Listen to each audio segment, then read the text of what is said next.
ऐश्वर्येचे ईश्वरा, जियेचे अंग संसारा, आपलाही होनी उभारा, आपणची जे. भगवान पांडुरंग परमात्म्याच्या असीम अनुकंपेने आपण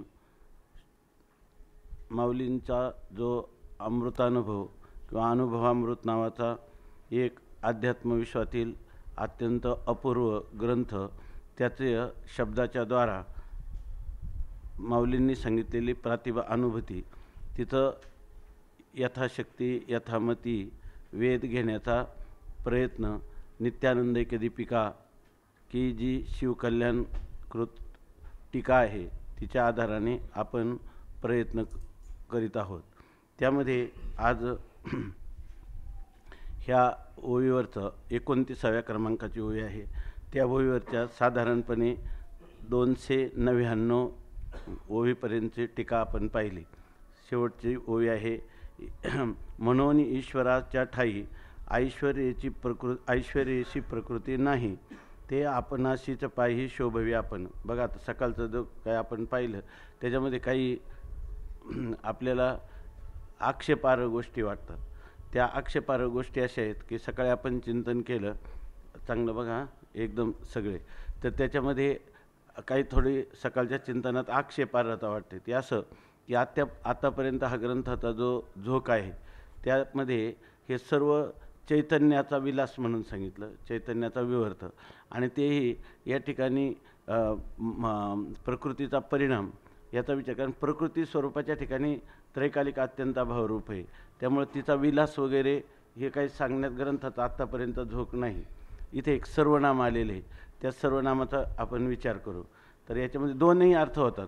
पण कोणता एक सांगितलं, म्हणून ईश्वराच्या ठाई ऐश्वर्येशी प्रकृती नाही, ते आपणाशीचे पायी शोभवी आपण. तत्वता ही जी काही प्रकृती आहे तिथं त्याने सांगितलं, तत्वता ईशी कोण पुसे. 299 ओळीमध्ये सांगितलं, तत्वता जर आपण पाहायला गेलं कारण का वाचुनी सद्रूपी पायी असतची शक्ती नाही. सद्रूप म्हणजे सद्रूपाच्या ठिकाणी असत रूपानेच फक्त असणारी शक्ती आहे. असत वाचून शक्ती म्हणून काही नाही, म्हणजे शक्तीचा त्रैकालिक अत्यंताभाव आहे, बरोबर ना. शक्तीचा ह्या सद्रूपाच्या ठिकाणी शक्ती असतची नाही, शक्ती नाहीच, शक्ती विद्यमानच नाही त्याच्या ठिकाणी.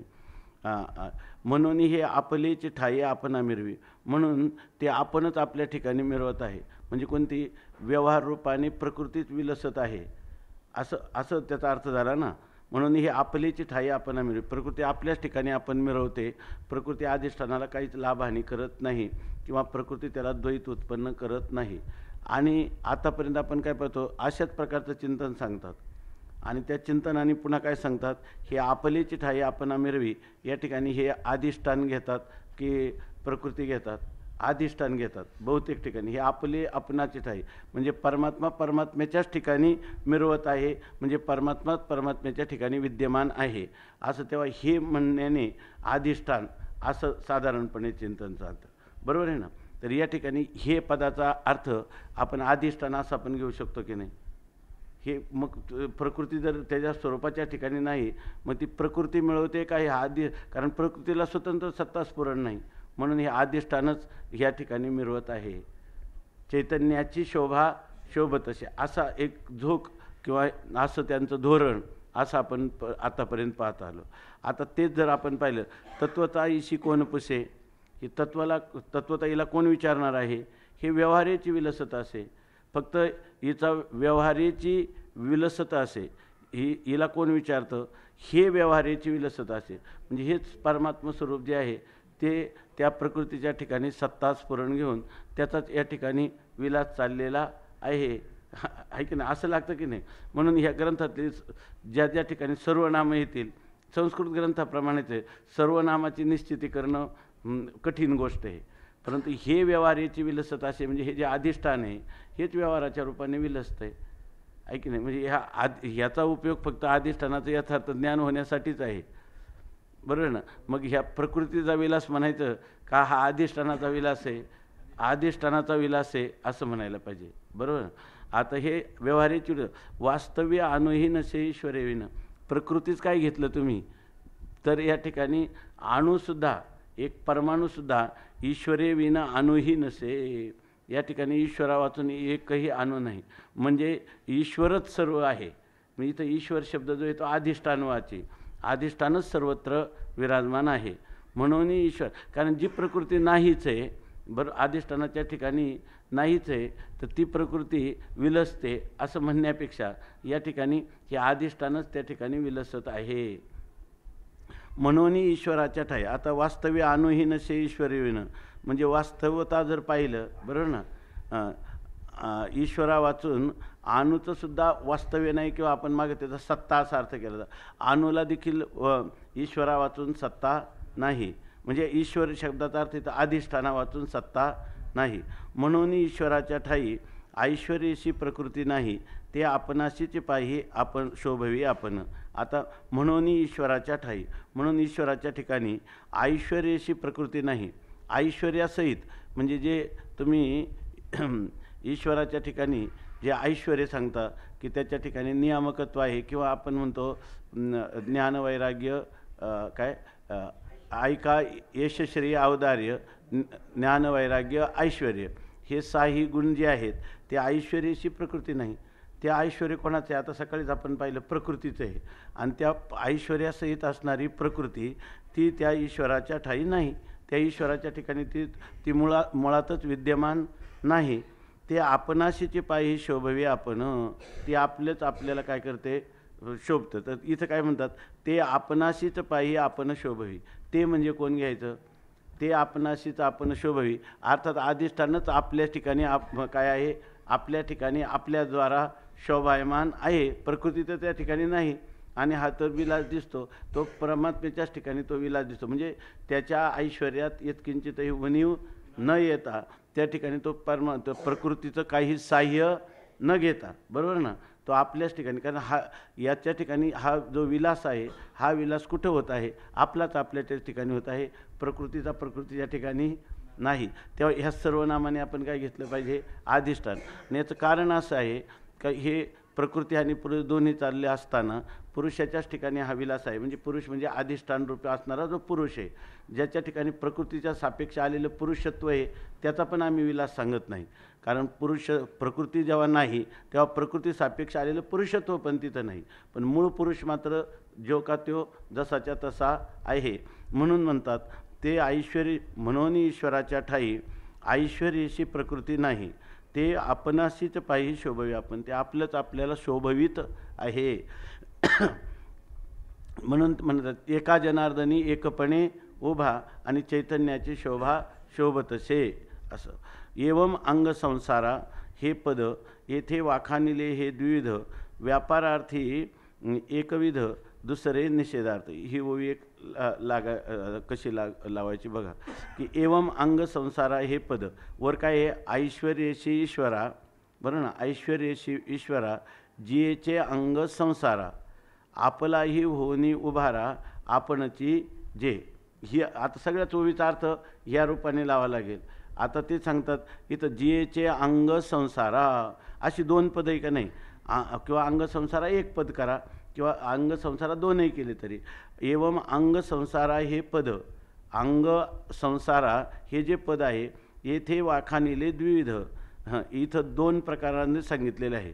जेचे अंग संसारा, बरोबर ना, हे पद जे आहे हे वाखानिलं, म्हणजे असं पद जे वर्णन केलेलं आहे, निरूपण केलेलं आहे, किंवा ह्या पदाची जी योजना केलेली आहे, एवम अंग संसारा हे पद येथे वाखानिले द्विविध, हे दोन प्रकाराने सांगितलं. म्हणजे कोणतं? अंग आणि संसारा, हे दोन प्रकाराने हे पद आम्ही सांगितलेलं आहे. ते कसं सांगितलं त्याचं टीकाकार सांगतात का व्यापारार्थी एकविध, दुसरे निषेधार्थ. याच्या ठिकाणी आहे ना, व्यापारार्थी अंग संसारा, बरोबर ना, असं सांगितलं. तर एक जे आहे ते व्यापारार्थी, व्यापारार्थी म्हणजे व्यापाराचा विषय, व्यापारार्थी एकविध. हा व्यापारी आर्थिक कोणतं रूप आहे? एकविध आहे.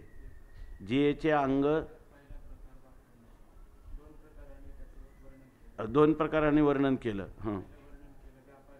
व्यापारार्थी एकविध पहिलं वर्णन केलं ते व्यापारार्थी म्हणजे व्यापारी अर्थाने, व्यापारार्थाने एक प्रकारचं वर्णन केलं. आता दुसरे निषेधार्थ आणि दुसरं पद जे संसारा त्याचं काय केलेलं आहे निषेधार्थ. म्हणजे काय की अंगी जो आहे तो अंगी एकरूप आहे, बरोबर ना. व्यापारार्थाने जे सांगितलं त्याचं अंग एक आहे अंगी आणि एक आहे अंग. तर अंग जे पहिलं पद आहे ते आहे व्यापारार्थी, बरोबर ना. प्रकृती पुरुषाचं एक अंग आहे, बरोबर ना. प्रकृती पुरुषाचं एक अंग आहे आणि ते व्यापारार्थाने, कारण प्रकृतीचे सर्व करते म्हणजे प्रकृतीचं परिणाम पावते म्हणून व्यापार या अर्थाने एक आहे. आणि दुसरे त्याचं स्वरूप काय संसरणशीलता असणं हे त्याचं स्वरूप आहे. तो व्यापार जो आहे तो एकरूप राहत नाही, तो काय आहे त्याच्यामध्ये सारखं संसरणशीलता आहे. म्हणजे एकरूप श्रुसरती ती संसारा असं त्याचं संसरण हे दुसरं रूप आहे. आणि त्या रूपाचा काय केलेला आहे निषेधार्थ.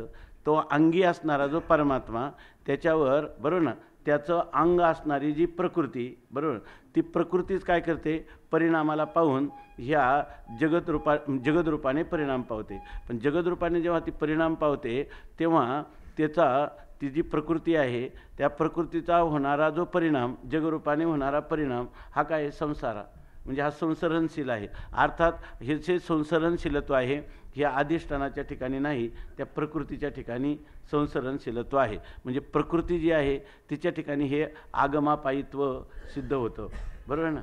आगमापायित्व जो धर्म आहे, संसरणशीलता हा जो धर्म आहे, अनित्यता हा धर्म आहे किंवा मिथ्यात्व हे जे आहे हे सर्व कोणाचे, हे अंगाच्या ठिकाणी नाही.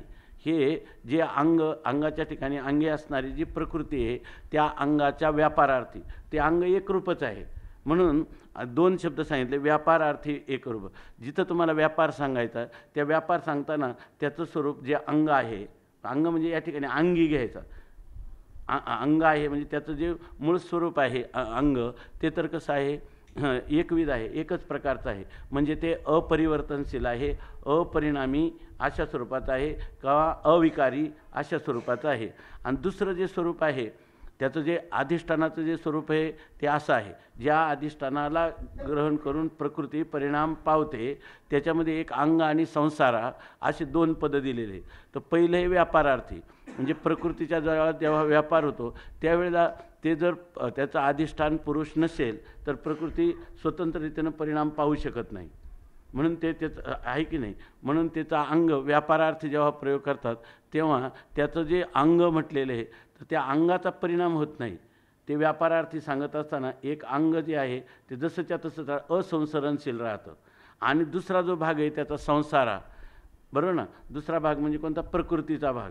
तो प्रकृतीचा भाग मात्र संसरणशील आहे आणि त्याचा काय होतो निषेध होतो. दुसरे निषेधार्थ त्याचा निषेध करता येतो, परंतु त्याचा निषेध केल्यावर निषेधावधीभूत असणारं जे अंग, बरोबर ना, जे अंग की ज्याच्यामुळं हा व्यापार या अर्थाने आम्ही ते सांगतो, व्यापारार्थी सांगतो, त्याच्यामध्ये त्या मूळ असणाऱ्या अधिष्ठान अंगामध्ये कोणताही विकार होत नाही, तो व्यापारार्थी आहे त्या. आणि तो दुसरा जो भाग आहे संसारा तो मात्र त्याच्यावर त्या अधिष्ठानावर असणारा प्रकृतीचा भाग तो मात्र संसरणशील आहे. म्हणजे तो मात्र आगमापायी अनित्य किंवा मिथ्या अशा प्रकारचा तो भाग आहे असं सांगतात. दुसरे निषेधार्थ तस्मात म्हणून तात्पर्यार्थ ऐसा. आता हे कशावरून घ्यायचं, आता ते स्वतः सांगतात. तात्पर्यार्थ तो ऐसा येथ भेद नाही सहसा, आता भेदाही सरिसा अभेदूची. आता म्हणतात तस्मात म्हणून तात्पर्यार्थ ऐसा. हे जे आम्ही वर्णन केलं याचं तात्पर्य काय निघालं ते निघतं का बघा. आता त्यांनी स्वतः सांगितलं हा आमच्या म्हणण्याचा तात्पर्यार्थ आहे, म्हणजे वक्तोरी इच्छा तात्पर्य आमच्या सांगण्याचा अर्थ असा आहे. तो कोणता, तात्पर्यार्थ ऐसा येथे भेद नाही सहसा. जर तसं पाहिलं तर या ठिकाणी स्वाभाविकपणे कोणत्याही प्रकारचा भेद नाही. म्हणजे कशामध्ये भेद नाही, तात्पर्यार्थ व्यापारार्थ आणि संसरणशील अर्थ ह्या दोघांमध्ये कोणताही भेद नाही, असं कोणताही भेद नाही. पहा आता आणखी याच्यामध्ये तात्पर्यार्थ ऐसा येथे भेद नाही सहसा. तसं पाहिलं इथं यत्किंचितही दोघांमध्ये भेद नाही. आता भेदाही सरिसा अभेदूचे. आणि ज्या वेळेला तुम्हाला भेद वाटतो ना, खरं तर तत्वता त्याच्यामध्ये भेद नाही, कारण अभेदरूपी एक अधिष्ठानच आहे. अधिष्ठान मात्रच आहे. त्यामुळे हिनं भेद त्या ठिकाणी भेद प्रकृतीनं आत्मस्वरूपाच्या ठिकाणी कोणताही स्वगत सजातीय विजातीय आदी कोणताही भेद किंवा द्वैत निर्माण करण्याला ती समर्थच नाही, कारण ती तुच्छ आहे, आलिक आहे, शून्यरूप आहे. म्हणून म्हणतात की येथ भेद नाही सहसा, भेद नाही. पण आता भेदाही सरिसा अभेदूचे.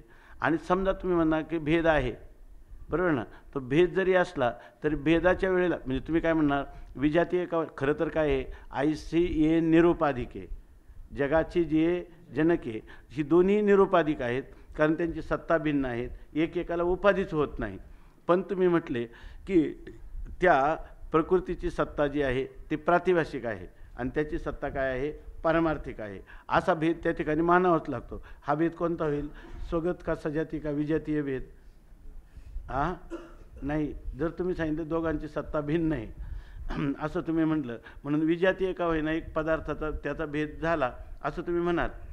एकाची प्रातिभाषिक सत्ता मानली ना तुम्ही आणि एकाची व्यावहारिक सत्ता मानली, तर दोघांमध्ये भेद आहे असं तुम्ही म्हणू शकता, म्हणाल कदाचित. पण त्या तात्पर्य असं आहे आमचं या सगळ्याचं सांगणं, खरं तर येतं भेद नाही सहसा, यांच्यामध्ये खरं तर भेदच नाही. पण आता भेदाही सरिसा अभेदूचे. पण तुम्ही म्हणाल की या ठिकाणी हे प्रकृती आणि प्रकृती कार्याने त्याच्या ठिकाणी भेद केला, तर आम्ही असं म्हणतो भेदाही सरिसा अभेदूचे.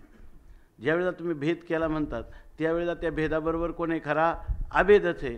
कारण जो भेद तुम्ही केला, बरोबर ना, तो भेद जो आहे तो भेद वास्तव आहे का कल्पित भेद आहे? कल्पित भेद आहे. आणि कल्पित भेदातला पदार्थ, बरोबर ना, ज्याच्यामध्ये भेद कल्पित सांगितला तर त्याच्यामधला जो पदार्थ आहे तो पदार्थ वास्तव असतो का कल्पित असतो? हा. आणि कल्पित पदार्थ अधिष्ठानाच्या ठिकाणी त्रैकालिक अत्यंत अभावरूप असतो. म्हणून त्यावेळेला तुम्हाला जेव्हा भेदाचा तुम्ही प्रयोग करता शब्दाचा, तेव्हा त्या भेदासहित काय असतो, भेदाबरोबर काय असतो, अभेदच असतो. म्हणजे भेद नसतो आणि अभेदच राहतो. म्हणजे आता असं तुम्ही म्हणू शकत नाही का ज्या काळात प्रकृती कार्यकारी झाली नाही त्यावेळेला अभेद आहे, पण प्रकृती कार्यकारी झाली, बरोबर, त्यावेळेला मात्र भेद आहे असंही तुम्ही म्हणू शकत नाही. कारण भेदाही सरिसा अभेदूचे. आता हे नाही सांगत का भेद तुच्छ म्हणलं का त्या ठिकाणी भेद सापेक्ष असलेला अभेदही गेला, असं नाही सांगत. तुम्ही ज्या वेळेला भेद आहे म्हणता त्यावेळेला सुद्धा काय आहे, अभेदच आहे. कारण ज्या पदार्थाने तुम्हाला भेद केला म्हणता तो पदार्थ तुच्छ शून्यरूप आहे. शून्य कोणाशी भेद निर्माण करेल? शून्य कोणाची भेद निर्माण करणार नाही. आणि दुसरी प्रक्रिया म्हटलं तर त्याची तुम्ही प्रातिभाषिक सत्ता सांगितली, तो प्रातिभाषिक सत्तेतला पदार्थ याला भेद निर्माण करायला समर्थच नाही, कारण त्यांची सत्ता भिन्न आहे. असं जरी घेतलं आणि भिन्न सत्तेत याची जेव्हा प्रातिभाषिक सत्तेत तुम्ही सांगता तेव्हा तो प्रातिभाषिक सत्ता आणि पारमार्थिक सत्ता हा तुमच्या बुद्धीमध्ये झालेला भेद आहे, बरोबर ना. आणि तो भेद काय आहे, कल्पित आहे. आणि त्यामुळे कल्पित पदार्थ अधिष्ठानाला कधीच द्वैत निर्माण करू शकत नाही. त्यामुळे तुमच्या वाणीत वाचारंभन मात्र भेद असला तरी तत्वतः त्या ठिकाणी अभेदूची, तत्वतः त्या ठिकाणी अभेदच आहे. म्हणून म्हणतात भेदाई सरिसा अभेदूची.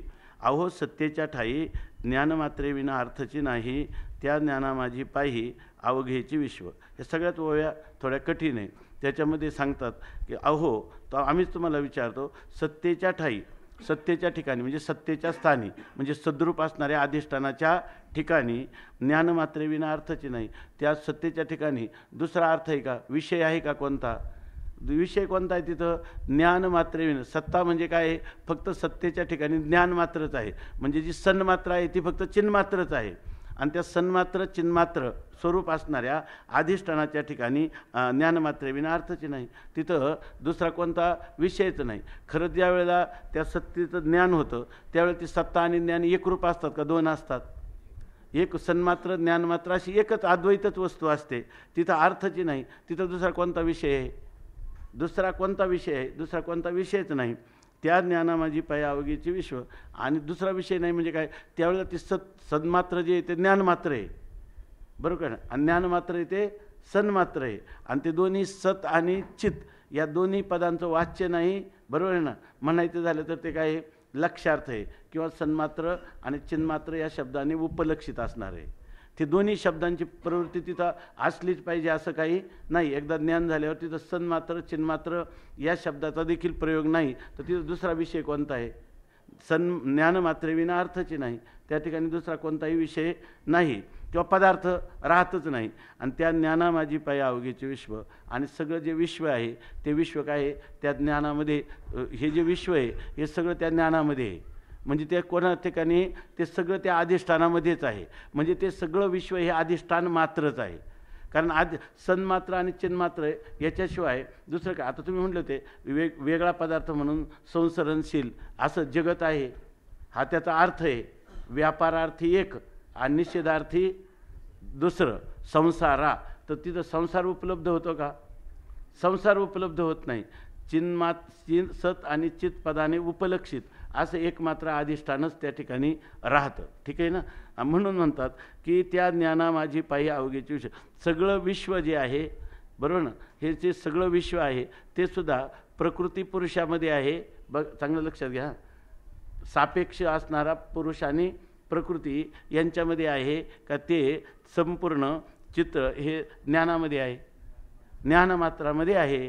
दुसरं कुठंच ते विश्व नाही, कारण ते संसरणशील आहे, ते बाधित होणार आहे, ते शून्य रूप आहे. मग तिथं उपलब्धी तुम्हाला काय झाली? शून्याची उपलब्धी झाली का त्या ठिकाणी? बरोबर ना?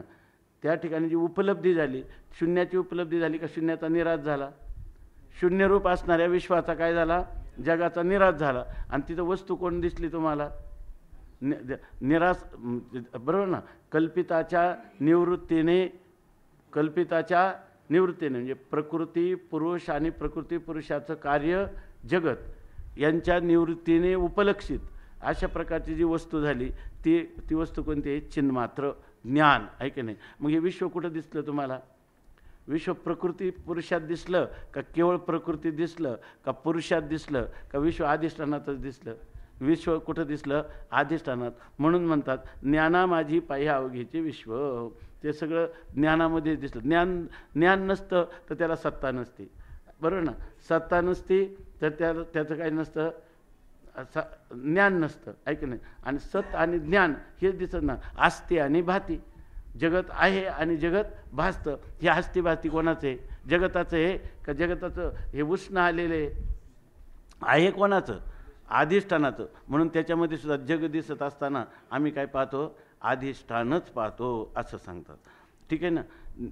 ज्ञाना माझी पायी अवघे विश्व, त्या विश्वासह वर्तमान कोणी एक जे ज्ञान तेथे सत्य वाचून जाणं अर्थची नाही. पुढं जर पाहायला गेले त्या विश्वासह वर्तमान, त्या विश्वाससह म्हणजे जेव्हा विश्व दिसतं तेव्हासुद्धा विश्वाससहित विद्यमान कोणी एक जे ज्ञान, कोणी असणारं एक जे ज्ञान आहे की ज्या ज्ञानामध्ये विश्वाची प्रतीती येत आहे. विश्वाची प्रतीती येत नाही का?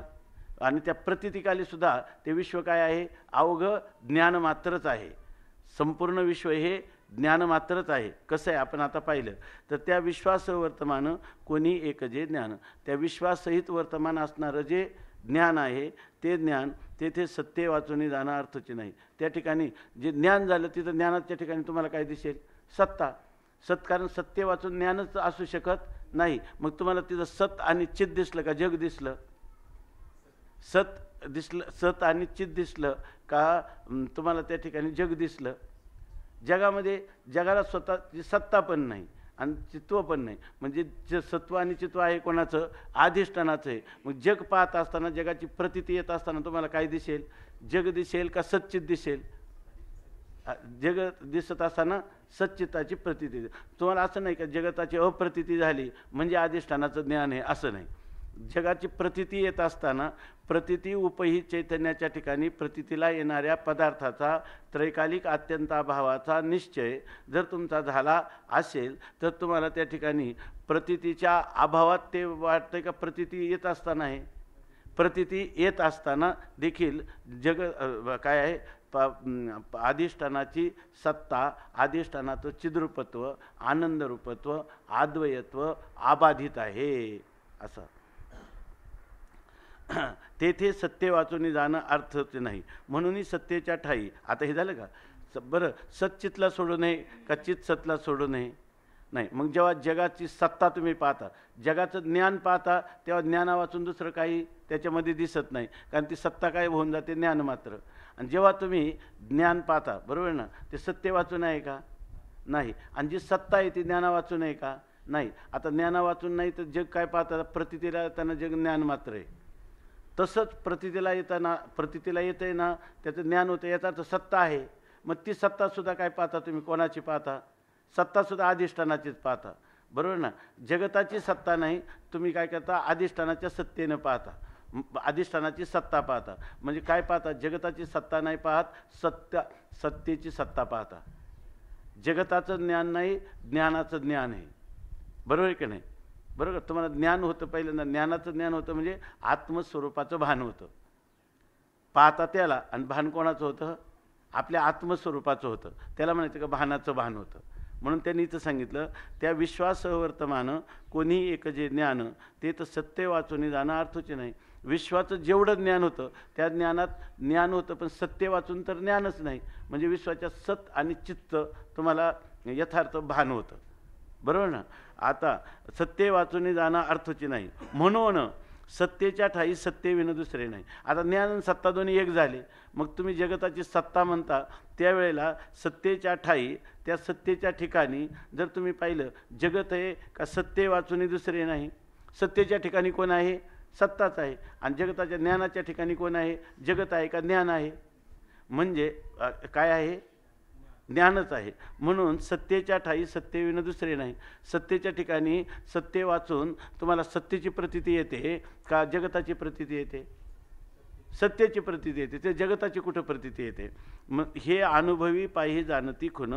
ज्या लोकांना अत्यंत अशी सूक्ष्मदृष्टी असेल, त्या सूक्ष्मदर्शी अनुभूती संपन्न पुरुषांनाच हा आमचा संकेत किंवा आमची खूण कळेल, अशा प्रकाराने ते म्हणतात. म्हणजे आपण काय करतो, खरी आपली जर सत्ता नसली, अधिष्ठान आत्म्याची सत्ता नसली, तर जगताची सत्ता तुम्हाला अनुभवाला येईल का? जर त्या सत्तेच्या ठिकाणी जर ज्ञान नसेल, बरोबर ना, तर सत्ता आहे असं तरी कळेल का? बरोबर आहे की नाही? बरं, ज्ञान नसेल तर त्या जगताची सत्तेचा तुम्हाला अनुभव येईल का? आहे की नाही? म्हणून ज्या वेळेला तुम्हाला त्या सत्तेचं आणि ज्ञान, सत्ता आणि ज्ञान, बरोबर ना, हे जर तुमचं स्वरूप नसेल, तर जगताच्या सत्ता आणि जगताचं ज्ञान हा व्यवहारच तुमच्या ठिकाणी होणार नाही. म्हणून खरं जगताच्या ठिकाणी जगत आहे का सत्तेच्या ठिकाणी सत्ता आहे? बरोबर का? जगताचं ज्ञान आहे का ज्ञानाच्या ठिकाणी ज्ञान आहे? ज्ञानच ज्ञान आहे का सन्मात्र आणि चिन्मात्रच आहे? सन्मात्र आणि चिन्मात्रच आहे. त्याच्यात जगत हा वाचारंभन व्यवहार होतो. आणि जगताचं कारण जे असणारे प्रकृती पुरुष हा सुद्धा कारणत्वाचाही नाममात्र, केवळ वाचेचा विलास, अशा प्रकारचा वाचारंभन, अशा प्रकारची स्थिती होते. आता जे काही भाषे तो ज्ञानविलास वासे, कारण आता म्हणून हे आपण जे म्हटलं ना सकाळी प्रकृतीचा विलास, आता हे आपल्याला कुणीकडून घेतला आपण? हा अधिष्ठानाचा विलास आहे. हा विलास कशाचा आहे? अधिष्ठान. कारण ह्या ग्रंथामध्ये त्यांना ते सांगायचं आहे, त्यांना प्रकृतीचा विलास सांगायचाच नाही, त्यांना काय सांगायचं? विलासच सांगायचं झालं तर कोणाचा विलास म्हणायचं? अधिष्ठानाचा विलास. आणि त्याचं कारण आहे की याच्यातून पुरुषार्थ प्राप्ती हे फल आहे, परम फल याच्यातून प्राप्त होतं. म्हणून आता जे काही भाषे तो ज्ञानविलासो असे, पुढेही ऐसे बोलतो असे, की ते म्हणतात आता जे काही भाषे, हे अर्थ लागला काय याचा? आता जे काही भाषे, आता जे काही तुम्हाला भासत आहे तो ज्ञानविलासो असे. तो काय आहे? ज्ञानाचा विलास आहे. हे काय? ज्ञान प्रकाश आहे, दुसरं काही नाही. तो ज्ञानविलासो असे, पुढेही ऐसे बोलतो असे की. आणि आम्ही पुढं सुद्धा असंच बोलणार आहेत. पुढं काय बोलणार आहे? ती 30व्या क्रमांकाची ओळी. पतीचेने आरोपपणे लाजोनी अंगाचे मिरवणे, केले जगा एवढे लेणे नामरूपाचे. आता सांगतात की ही जी प्रकृती आहे त्या प्रकृतीचं आणि पुरुषाचं काही वर्णन करतात की पतीचेने आरोपपणे, लाजोनी अंगाचे नामरूपाचे, जगा एवढे लेणे मिरवणे केले. आता मूळ जो पुरुष आहे त्या पती, तर त्या पती कसा आहे? नाही रंग नाही रूप नाही वर्ण छाया, निर्गुण निराकार तुही रघुराया अशा प्रकारचा पुरुष आहे.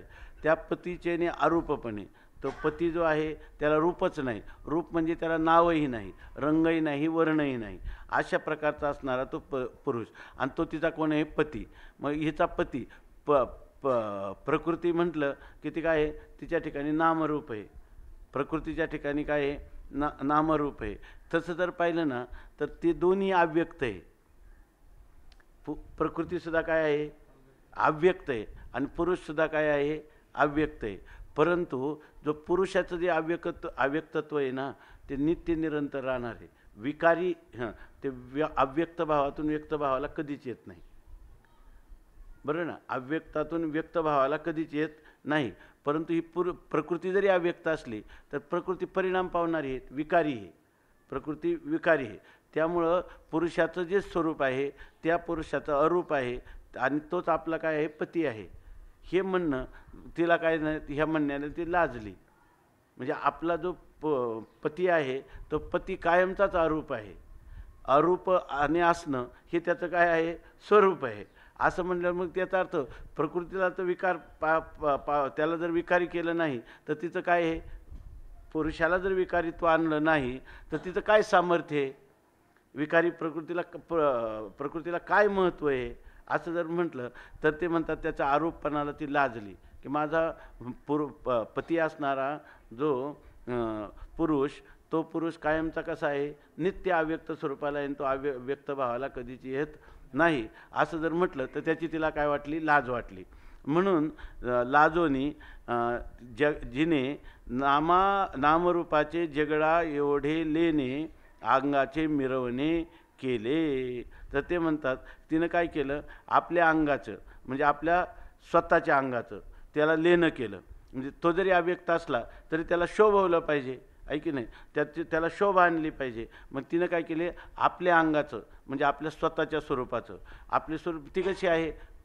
प्रकृती जी आहे तर ती परिणमनशील आहे, विकारी आहे. मग तिनं काय केलं? नामरूपाचे जगा एवढे लेणे, नामरूपाचा जगा एवढा अलंकार. जगामध्ये एवढ्या अखिल विश्वामध्ये नामरूप सोडून दुसरं काय आहे की नाही? आणि एक नाव आहे का? नाना नावं आणि नाना रूप आणि सगळे व्यक्त आहेत की नाही? म्हणून तिनं काय केलं? त्या परमात्म्याला आपल्या स्वतःच्या अंगाचं जगा एवढं नामरूपाचं लेणं तेच काय केलं? मिरवणे केले. ते आपल्या त्याला शोभा आणली त्याच्या अव्यक्त स्वरूपाला. कारण आपला पती कायम अव्यक्त स्वरूपात आहे असं नाही. म्हणजे तिनं काय केलं? त्या पतीच्या ठिकाणी जणू काही विकार निर्माण केला. पण तिनं काय केलं? ती स्वतः विकाराला झाली. ती प्रकृतीचा परिणाम झाला. त्या पुरुषाच्या ठिकाणी कोणताही अधिष्ठानात कोणताही परिणाम झाला नाही. तरी जगाचं नामरूपाचं लेणं तिनं दाखवलं की नाही? कोणी दाखवलं? प्रकृतीनं या ठिकाणी दाखवलं. म्हणून म्हणतात की पतीचेने आरूपपणे लाजोनी अंगाचे मिरवणे केले जगा एवढे लेणे नामरूपाचे. आता ह्या ओवीवरून आपण पाहिलं तर एवढ्या गोष्टी दिसतात. ज्ञानोबारायांनी जे प्रतिपादन केलं तर ते म्हणतात ही सगळी ओवी जी आहे ही ओवी अध्यारोपात येईल का नाही? मूळ पतीचं जे काही अव्यक्त स्वरूप आहे त्याचं अव्यक्त स्वरूप राहू नये म्हणून ह्या प्रकृती स्वतःच परिणाम पावली. बरोबर ना?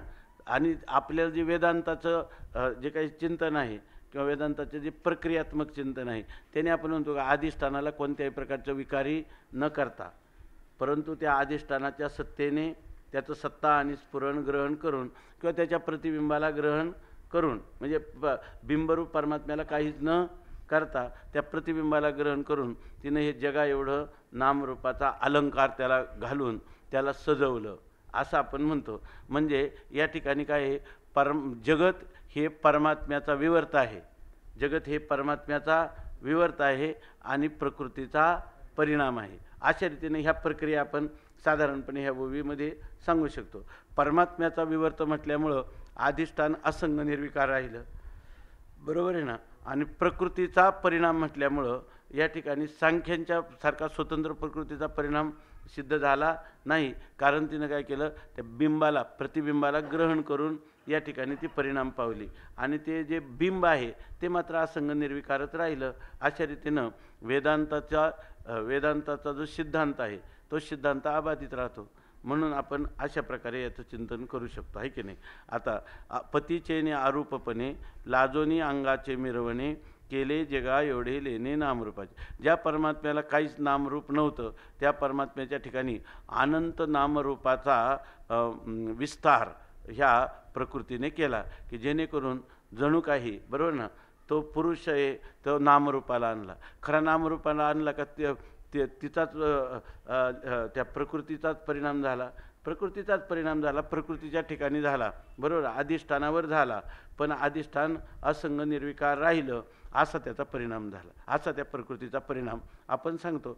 आणि अधिष्ठानाच्या दृष्टीनं पाहिलं तर सगळं प्रकृतीनंच केल्यामुळं काय म्हणतो आपण, की या ठिकाणी पूर्वरूपम अपरित्यज्य, अधिष्ठानाच्या पूर्वरूपाचा परित्याग न करता फक्त अवस्थांतर भानम, फक्त तुम्हाला हे नामरूप मध्ये परिवर्तित झालं अशा प्रकारचं भान झालं. वास्तविक आहे तुम्ही त्यावेळेलाही ज्या प्रकृतीनं त्याचं सत्तास्फुरण घेतलं, तो सद्रूपत्व आणि चिद्रूपत्व त्याचा अबाधित आहे का नाही.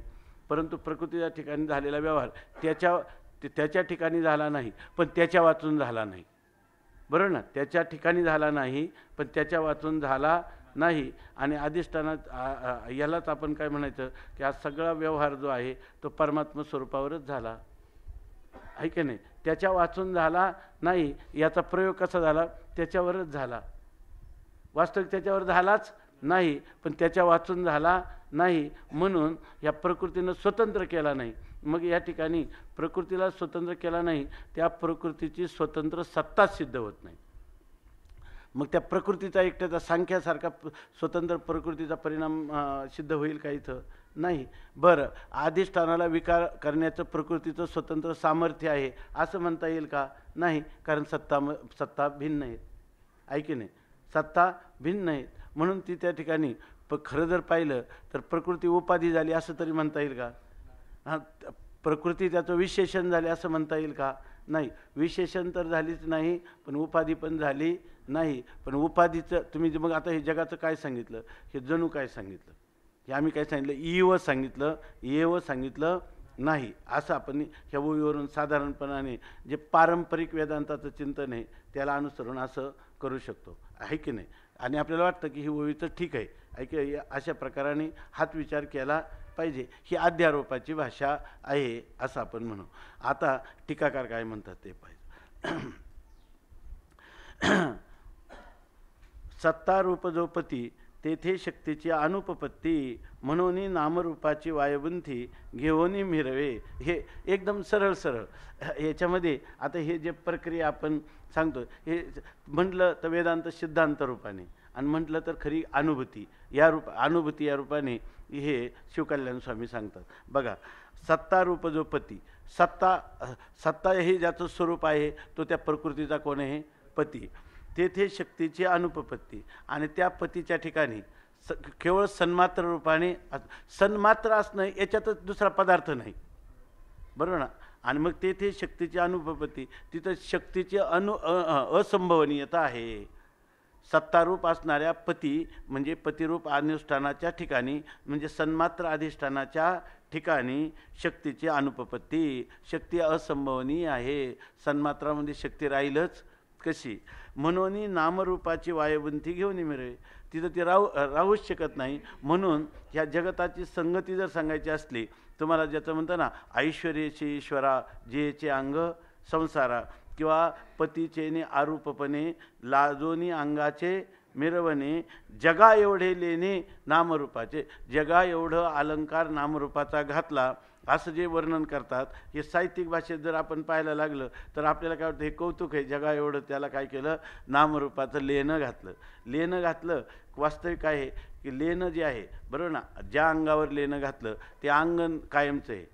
लेणं जे घातलेलं आहे ना ते काढू पण शकतं. तसं हे जे अलंकार आहे नामरूपाचा हा बाधित पण होऊ शकतो, परंतु अंग आहे.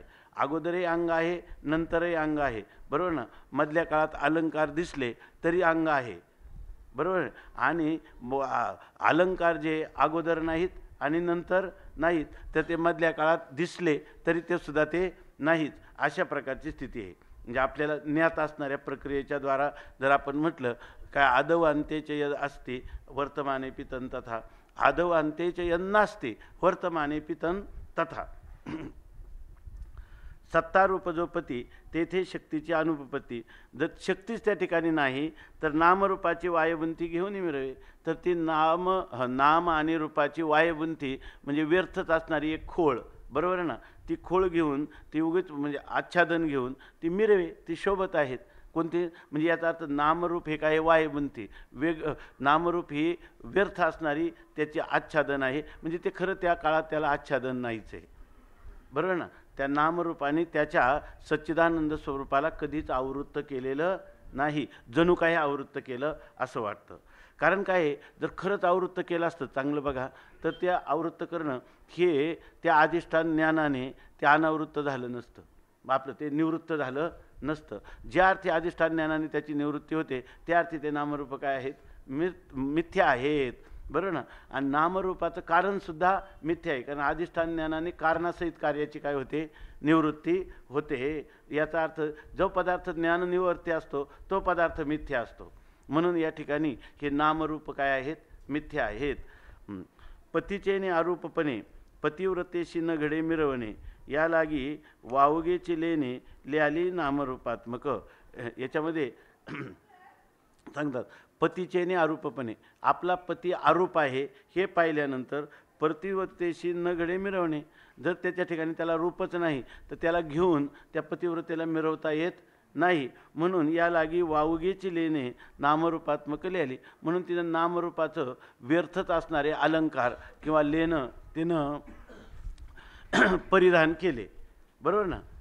आता पती जर आपला आरूप आहे तर आरूप पती बरोबर म्हणजे त्याला व्यवहार्य भावाला आणता येत नाही, बरोबर ना. मग त्यासाठी व्यवहार्य भावनाला आणण्यासाठी तिनं काय केलं, नामरूपात्मक अनेक प्रकारचे अलंकार, विविध अलंकार तिनं लिहिली किंवा धारण केले.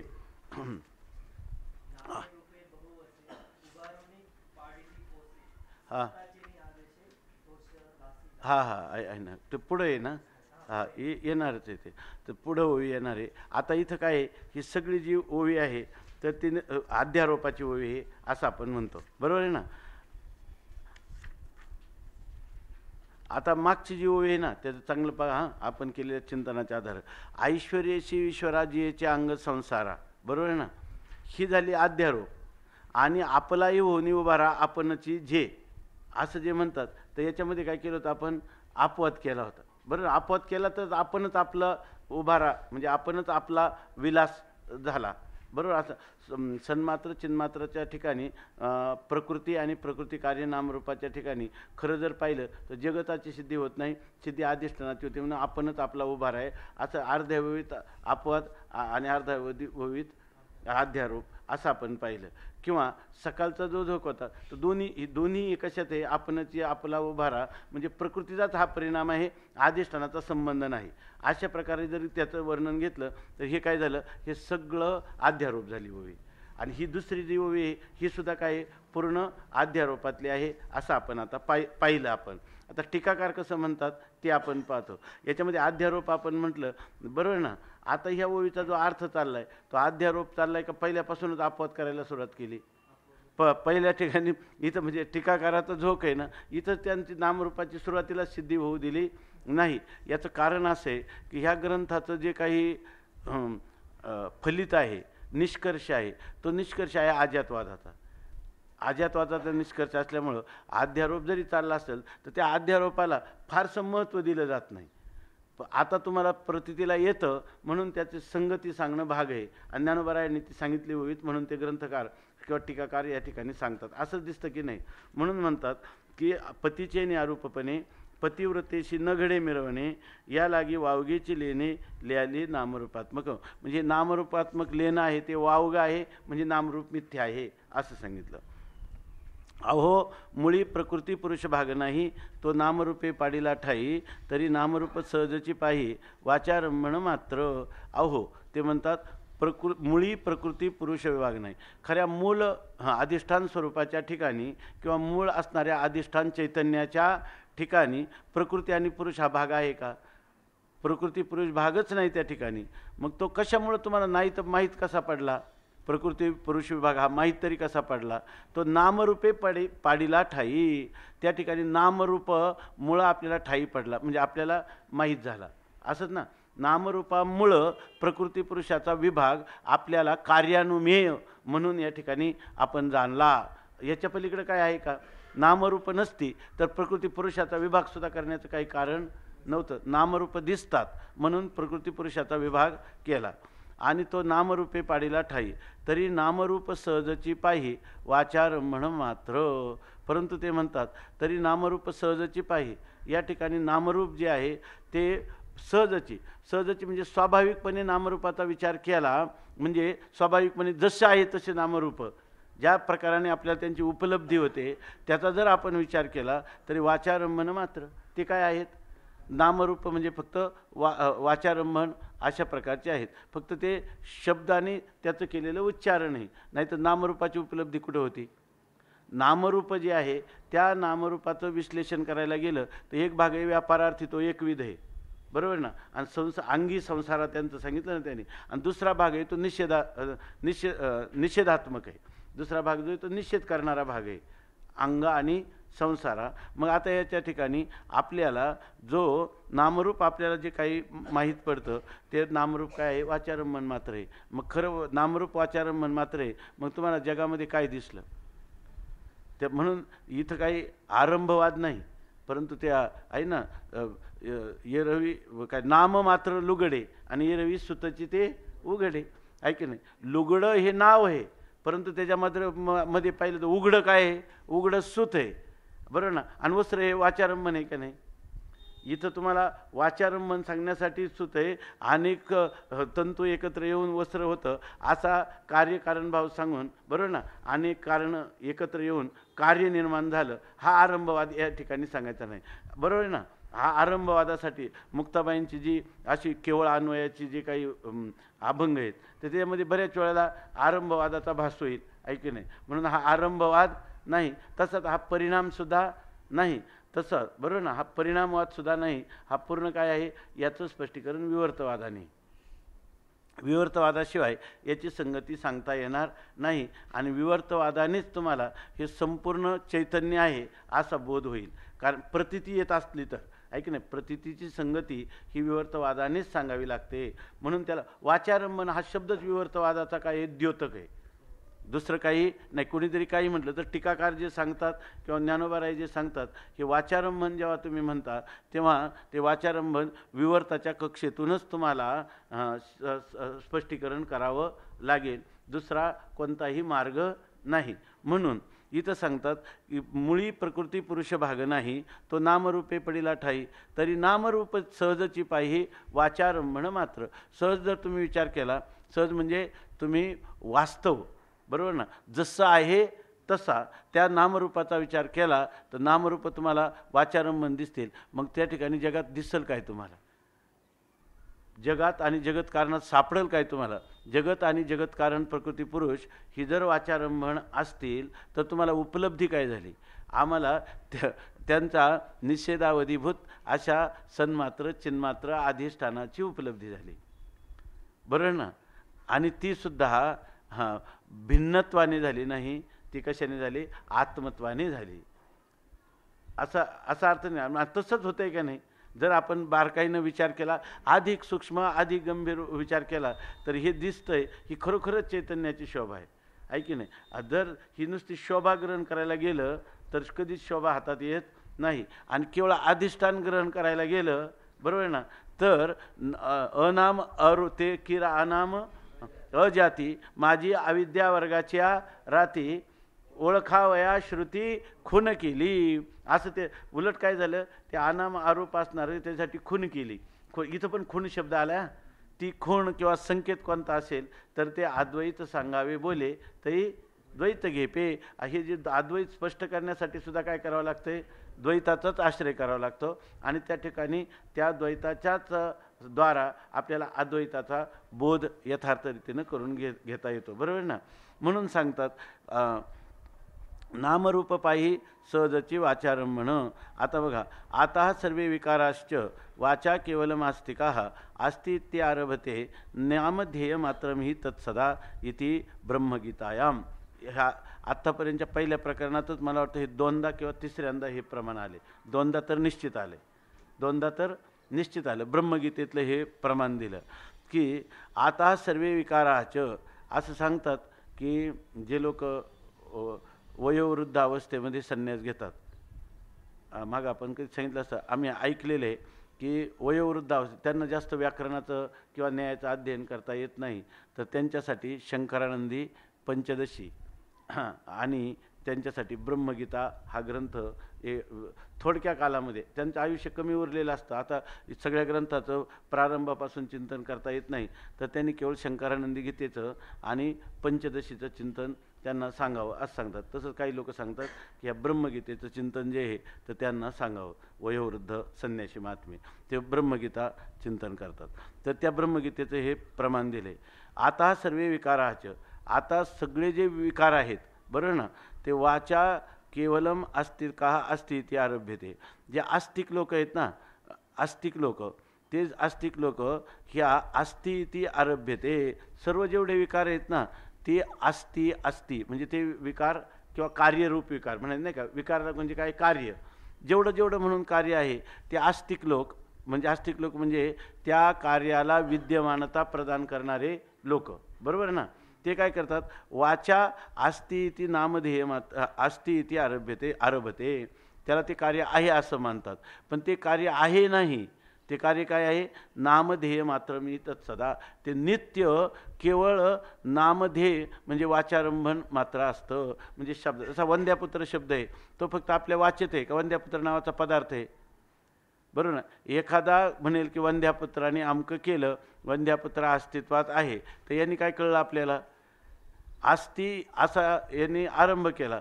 पण जे आस्तिक इथले आस्तिक म्हणजे कोण, जे वेदांत दर्शनाचे आस्तिक आहे, ते त्या आस्ती शब्दाच्या प्रयोगाला म्हणजे काय वाचारंभण आहे, म्हणजे ही विद्यमानता आहे ह्या पदार्थाची. हे खरं पाहिलं तर काय आहे, नाही तर पदार्थच नाही. वंद्यापुत्रासारखा तुच्छ आलिक, बरोबर ना, असत जो पदार्थ आहे तो नामधेय मात्र मी तत्सदा. ते फक्त काय नामधेय आहे, म्हणजे ते वाचारंभन आहे. आणि हे वाचारंभन कधीही सत्य ठरणारं नाही, सदा वाचारंभन मात्रच आहे. सदा शब्दाने कोणता, ज्या प्रतितीकाली सुद्धा, बरोबर ना, आहे असा ज्या नामरूपाचा व्यवहार होतो तो प्रतितीकाली सुद्धा काय आहे, आणि त्याच्या अज्ञान कालात देखील तो वाचारंभन आहे, आणि अधिष्ठान ज्ञान कालात देखील तो वाचारंभन आहे. अशा प्रकारचं ब्रह्मगीतेमध्ये सांगितलेलं आहे. याचा अर्थ हे वाचारंभन मात्र असणारं नामरूप, बरोबर ना, नामरूप आपल्या अभावात किंवा आपल्या भावात अधिष्ठानाच्या सत्तेला आणि अधिष्ठानाच्या ज्ञानमात्रत्वाला यत्किंचितही द्वैत निर्माण करीत नाही. जगड व्याळ केवढे पाहे परिणामरूप मात्र आहे, वास्तव्य आरोपत्वे सोये सांडिलीची नाही. आता समजा केवढे जगड व्याळ पाहे, हे जगडंबर किती बरं मोठं आहे, परिणामरूप मात्र आहे. परंतु ह्या जगताचं विश्लेषण करून पाहिलं तर काय, याची काय नामेही अनाने आणि काय वेशही शिनाने अवघे याचे. फक्त याचं नाम आणि रूप एवढंच याचं स्वरूप आहे. ह्या जगड व्याळ केवढे परिणामरूप मात्र आहे, त्यात नामरूप दुसरं सोडून काही नाही. म्हणजे नाम आणि ते नामरूप कसं आहे, तर ते वाचारंभन आहे. आणि जगामध्ये हे वाचारंभन मात्र नामरूप सोडून जगामध्ये काहीही सापडत नाही. म्हणजे काही सापडत नाही का, जग नावाचा नामरूपात्मक पदार्थच सापडत नाही. पदार्थच सापडत नाही. पदार्थ सापडत नाही का त्याच्या ठिकाणी व्यापारार्थी एकविध असणारा पदार्थ सापडतो. एकविध असणारा पदार्थ सापडतो. तो पदार्थ अनुमानाने ज्ञात होतो का येत साक्षात अपरोक्षात ज्ञात होतो. शोधायला कोण गेले जग, आणि तुम्हाला सापडलं काय, त्याच्यामध्ये सन्मात्र चिन्मात्र आत्मतत्व सापडलं. अशी स्थिती होते की नाही. म्हणून वास्तव्य आरोपत्वे सोये सांडिलेची नाही. म्हणून ते म्हणतात या ठिकाणी त्या प्रकृतीनं बराच प्रयत्न केला की तिला लाज वाटली आणि नामरूपाचं लेहन करायला गेली, पण झालं काय, वास्तव्य अरूपत्वे सोये सांडिलीची नाही. त्याला एवढं जगड व्याळ ती व्याली, संपूर्ण जगदंबाराला प्रसवली, तरीसुद्धा ते जगदंबर म्हणजे काय, नामरूपात्मक आहे. आणि ते नामरूपात्मक कितीही विस्तार झाला तरी वास्तव्य अरूपत्वे सोये सांडिलीची नाही. परंतु त्याचं मूळ जे अव्यक्त स्वरूप होतं, अरूप अनाम, ते किरा अनाम अजाती, हे जे स्वरूप होतं त्याची सोय म्हणजे त्याची स्थिती किंवा त्याचा मार्ग सांडिलीची नाही. त्याचा मार्ग कोणत्याही प्रकाराने सोडला गेला नाही, म्हणजे त्याच्यामध्ये कोणत्याही प्रकारचं परिणमन झालं नाही. ओवी काय चालली, वरची ओवी पाहिली तर अध्यारोपातली, बरोबर आहे ना. आणि इथं जे टीकाकार सांगतात तो त्याचा काय सांगतात, अपवाद सांगतात. असं स्पष्ट दिसतं की नाही याच्यामध्ये. आरूपत्वे सोय सांडिलीची नाही, जेवी अलंकाराची परवडी. तुम्ही म्हणाल की इथं अध्यारोपण अध्यारोपालाच आणखी सजवायचं होतं, नामरूपाचं एवढं लेणं आहे की नाही, याला का नाही सजवलं. कारण ग्रंथकर्त्याचं तात्पर्य ते आहे. अध्यारोपाची एका ग्रंथकर्त्याला अपवादाची घाई झालेली आहे, अपवादाची घाई सांगितली, तेच मनोगत या ठिकाणी टीकाकार सांगतात, असं घ्यावं नाही का. जेवी अलंकाराची परवडी, कनकाशी नाही घडामोडी, तेवी नामरूपी तडातोडी स्वरूपी नाही. जेवी अलंकाराच्या परवडी, किती जरी तुम्ही अलंकाराचे परवडी म्हणजे प्रकार केले अलंकाराचे, पण कनकाशी नाही घडामोडी. त्या सुवर्णाच्या सुवर्णत्वामध्ये काही घडामोड झाली का, का सुवर्ण तो अबाधितच आहे. किती अलंकार घडले आणि गेले तरी आता इथं नाही.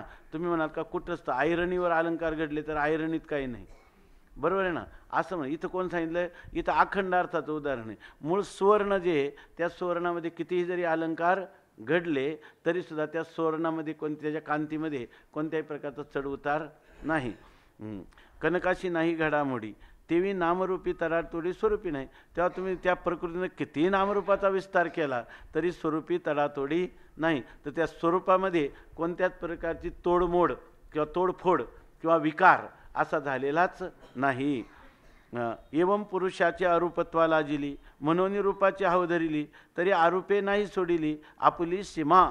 एवं पुरुषाचे अरूपत्वाला जिली, त्याप्रमाणे ती पुरुषाच्या अरूपत्वाला तिला लाज वाटली.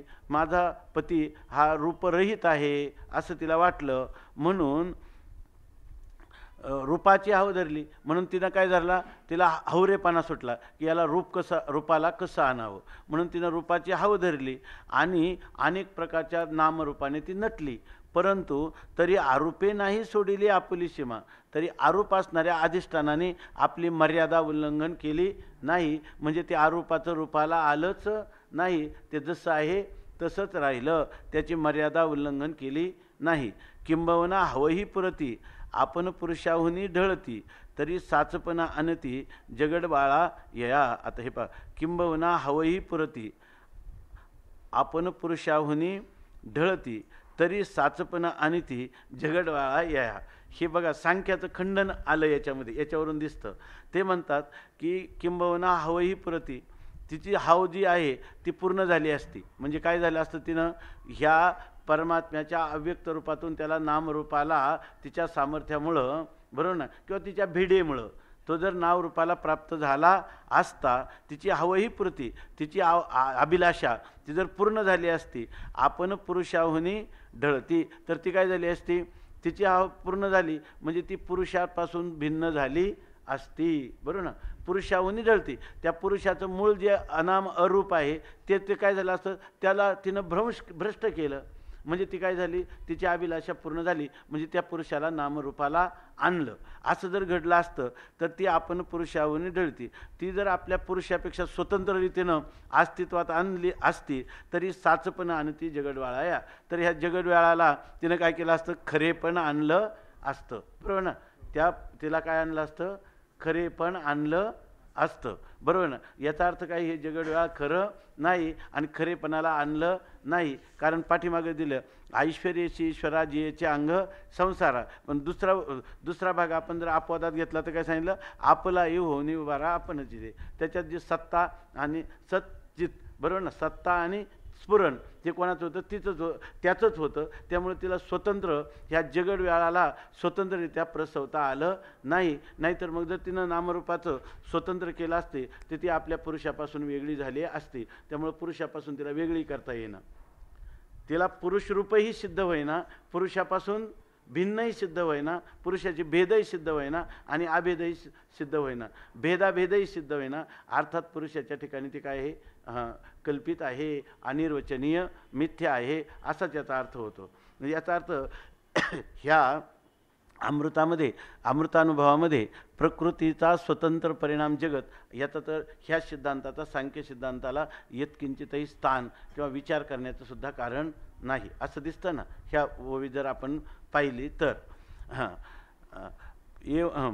जेवी अलंकाराची काय पुरुषाचे अरूपत्वा लाजिली म्हणून रूपाची हव धरिली तरी अरूपे नाही सोडिली आपली सीमा किंबवना हवही पुरती आपण पुरुषाहुनी ढळती तरी साचपणा आणि ती जगडवेळा.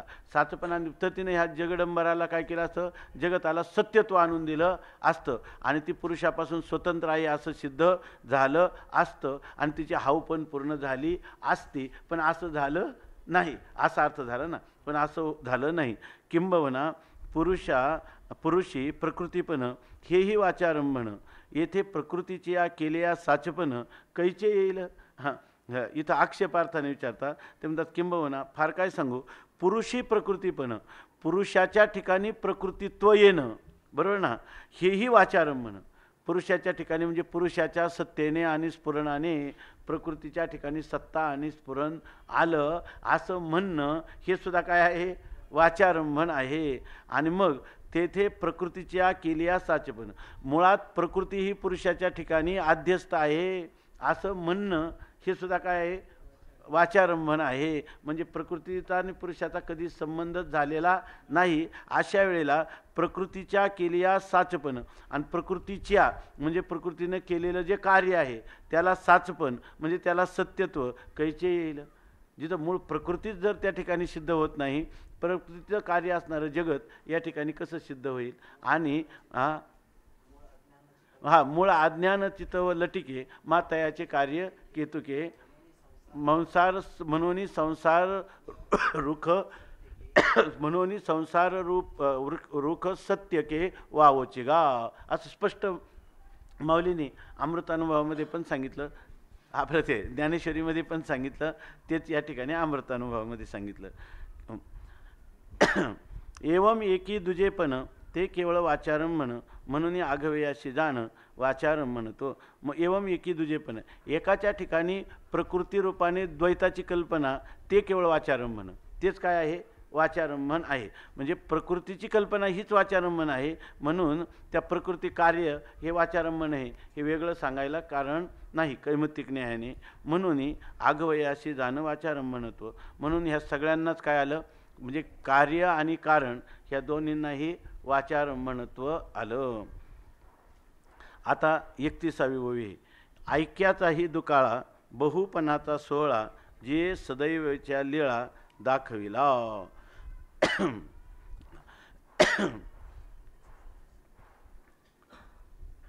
याच्यामध्ये ही ओवी नाही, 30वी ओवी झाली ना. ऐक्याचाही दुकाळा बहुपणाचा सोहळा जी सदैवेच्या लीळा दाखविला. आता सांगतात की जी ऐक्याचाही दुकाळा, परमात्म्याच्या ठिकाणी अधिष्ठानाच्या ठिकाणी ऐक्य तरी आहे का?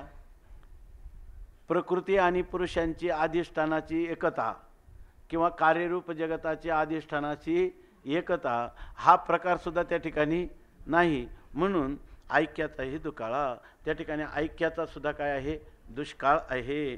आणि मग बहुपणाचा सोहळा, परंतु त्या ठिकाणी बहुपणाचा सोहळा किंवा उत्सव दाखवला की नाही? कोणी दाखवला? बरं, आपल्याला जे वाटतं ते त्या परमात्मा स्वरूपाच्या ठिकाणीच आहे ना. आपण म्हणतो ना स एकाकी न रमते, श्रुती घेतो आपण. तो एकट्याला त्याला कर्मेना.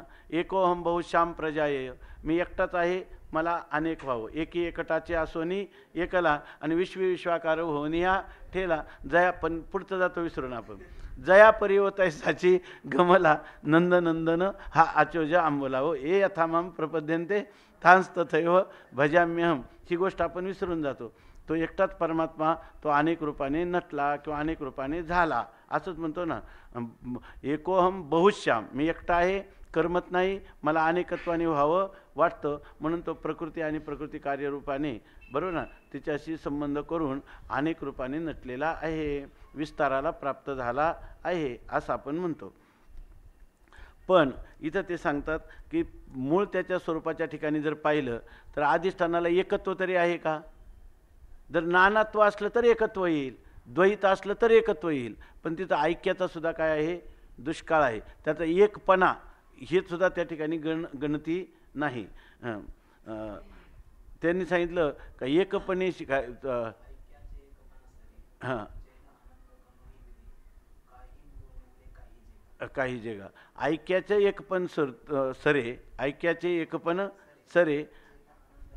जिथं जे आनंद स्वरूप म्हणतात, ते आनंद कण सुद्धा तिथं विरून जातो, आणि काही नुरोनी उरे, काहीच उरत नाही. आणि असं जे उरलं ते असं जे काही बाही आहे की ज्याच्याबद्दल बोलता येत नाही, त्यालाच म्हणतात इथं ऐक्याचाही दुकाळा. हां, ते पाहिजे.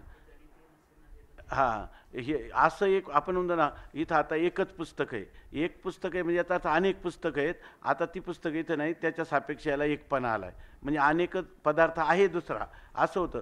तर एकपणेशी दुजे, एकपणेशी गणिजे. हां, हे न गणिजे ऐशे एक, ज्याची गणना करता येत नाही असं एक आहे. म्हणजे ते कोणतं आहे? आवाच्य एक आहे, किंवा या ठिकाणी निरपेक्ष एक, किंवा त्याला इथं केवलम किंवा एकलम अशा शब्दाचा प्रयोग केलेला आहे. त्याला म्हणायचं का निरपेक्ष एक. तिथं ऐक्याचा सुद्धा काय आहे? एकपणाच्या व्यवहाराचा देखील ज्या ठिकाणी दुष्काळ आहे. पण बहुपणाचा सोहळा, परंतु त्याच्या ठिकाणी बहुपणाचा सोहळा किंवा उत्सव दाखवला. तो कोणी दाखवला? जे सदैवेच्या लीळा दाखविला, जे अत्यंत सदैव भाग्यवान आहे. कोण? प्रकृती. ह्या भाग्यवान प्रकृतीनं त्याला बहुपणाचा सोहळा, अनेकत्वाचा सोहळा, त्या सदैवेच्या लीळा, त्या भाग्यवान असणाऱ्या त्या प्रकृतीनं लीळा दाखविला. लीलेने, ऐक नाही, लीलेने म्हणजे सहजच त्या ठिकाणी काय आहे? सहजच त्याच्या ठिकाणी दाखवला. सहजच दाखवला म्हणजे सहजच कसं दाखवला? त्याच्याशी, बरोबर ना, त्याच्याशी ती द्वैत निर्माण करायला आहे का? नाही. त्याच्याशी ती ऐक्यभावाला प्राप्त व्हायला आहे का? नाही. बरोबर आहे ना. त्याचा आणि तिचा कधी संबंध तरी झालेला आहे का? नाही. तरी बहुत्व त्याच्या ठिकाणी निर्माण केलं, ऐक नाही. काय? तिनं त्याच्याशी आध्यात्मिक तादात्म्य संबंधाने राहिली, आणि त्यामुळे तिला कुठल्याही प्रकारचे कष्ट न होता हा बहुपणाचा सोहळा दाखवता आला. बरोबर आहे की नाही? अधिष्ठानावरच राहिली, आणि त्या अधिष्ठानातला काही न करता त्या अधिष्ठानाच्या ठिकाणी अनेकत्वाचा सोहळा दाखवणं हे काही साधारण काम नाही, हे अघटित घटना करण्याचं काम आहे. बरोबर आहे ना? जर तुमचा सत्य तादात्म्य संबंध झाला असता तरी ठीक होतं, परंतु हा आध्यात्मिक तादात्म्य संबंध, का आध्यात्मिक तादात्म्य संबंधच मानावा लागतो? का मानावा लागतो? का आहे मानावा लागतो? मानलेल्या ह्या संबंधाने. मग हा मानलेला संबंध सहजच आहे त्यांचा दोन्हींचा सहज म्हणजे स्वाभाविक, कायम, निरंतर राहणार असा अर्थ नाही करायचा. या ठिकाणी हा मानलेला संबंध आहे, आणि तो कोणता संबंध आहे? आध्यात्मिक तादात्म्य संबंध. आणि याच्यातून त्याच परमात्म्याची सत्ता, हां, आणि त्याचंच स्फुरण घेतलं, आणि त्याला असंग निर्विकारत्व अबाधित ठेवलं, आणि पुन्हा हा बहुपणाचा सोहळा जिने लीळा दाखवला. काय ती माया? अघटित घटना पटीयशी माया. असे बरं त्या परमात्म्याने दिला म्हणावं असंही म्हणण्याची सोय नाही. बरोबर ना? त्या परमात्म्याचं घेतलं म्हणावं तर त्याचं काही ऊनही झालं नाही, ऐक नाही, त्याचं काही ऊनही झालं नाही. त्यांनी दिलं नाही, हिनं घेतलं नाही, आणि तरीसुद्धा त्याच्या ठिकाणी अबाधित एकत्वामध्ये तुम्हाला त्याच अधिष्ठानामध्ये बहुत्वाचा सोहळा दाखवला की नाही. मग तिला काय म्हणे? सदैवाच्या लीळा काय दाखविला. जी सदैवीच्या जिच्या भाग्यवान असणाऱ्या त्या प्रकृतीनं लीलेने या ठिकाणी जिथं एकतेचा दुष्काळ आहे तिथं बहुपणाचा सोहळा दाखवला असं सांगितलेलं आहे. दाखवला म्हणजे काय केला, प्रतीतीला आणून दिला, आहे की नाही, प्रतीतीला आणून दिला असं सांगतात. आता याविषयी टीकाकार सांगतात,